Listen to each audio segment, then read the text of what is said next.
When Valyria arrived in Guayaquil, she thought the hardest part of her journey was over. But survival in a new country meant more than just crossing borders.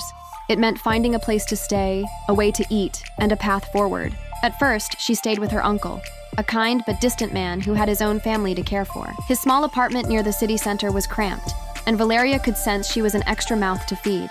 She spent her days walking the hot streets, knocking on restaurant doors, asking if anyone was hiring. After a few weeks, she moved in with a friend from Venezuela, who was also struggling to make ends meet. They shared a small rented room in a rundown building. It wasn't much, but it was theirs. The nights were long, filled with whispered dreams of a better future. During the day, she juggled multiple jobs. A hostess at a restaurant in the city center, where she welcomed customers with a smile, despite aching feet and an empty stomach. At night, she waitressed at a loud bar, dodging drunk customers and carrying heavy trays. The tips were unpredictable, but she took whatever she could get. To escape the stress, she found solace in dancing. Salsa, reggaeton, merengue, it didn't matter. The music was her release, her way of shaking off the exhaustion. Some nights, she danced until the sky turned pale blue, leaving the club at 5 a.m., only to get a few hours of sleep before her next shift. But the sleepless nights took a toll. She knew she needed something better. Then, an opportunity arrived. A job managing Airbnb units in the luxurious riverfront condos. The owner, an older businessman with multiple properties, needed someone reliable to greet guests, clean, and ensure smooth check-ins.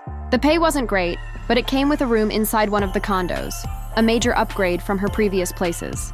At first, it felt like a dream. The sleek, high-rise building, the view of the river, the sense of security, but it didn't take long for reality to hit. Her boss was strict and invasive. He monitored her closely, calling at all hours to check on the guests. Privacy barely existed.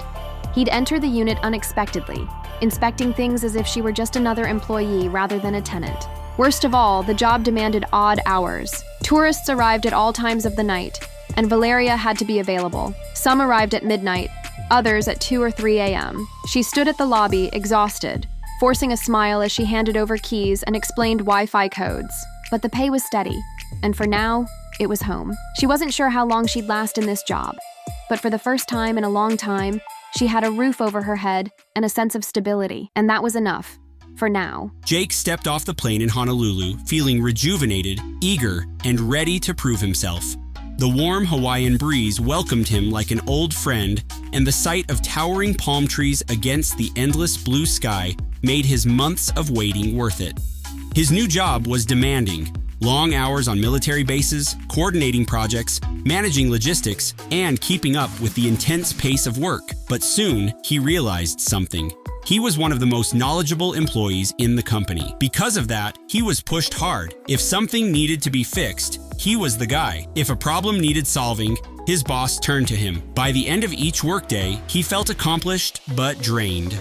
Walking back to his apartment, he'd take a deep breath of the ocean air, reminding himself, "This is why I'm here." The weekends were his escape. Jake explored Oahu like a man on a mission, hiking through the misty ridges of the Ko'olau Mountains, standing atop pillbox bunkers watching the sun melt into the Pacific, diving into the turquoise waters of Lanikai Beach, feeling weightless. He surfed for the first time and wiped out gloriously, but he laughed it off and kept paddling back out. His bank account was growing and life was good, on paper.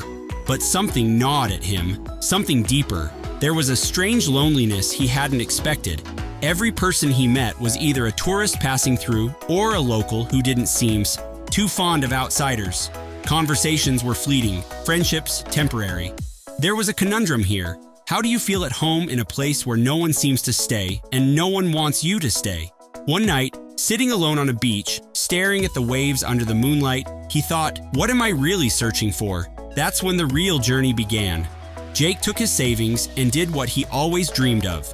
He booked flights to Vietnam and the Philippines. If Hawaii wasn't where he'd find purpose, maybe he'd find it wandering through ancient streets, meeting new faces, eating food he'd never tasted before, embracing a culture beyond his own. He didn't know what he was looking for, but he was determined to find it.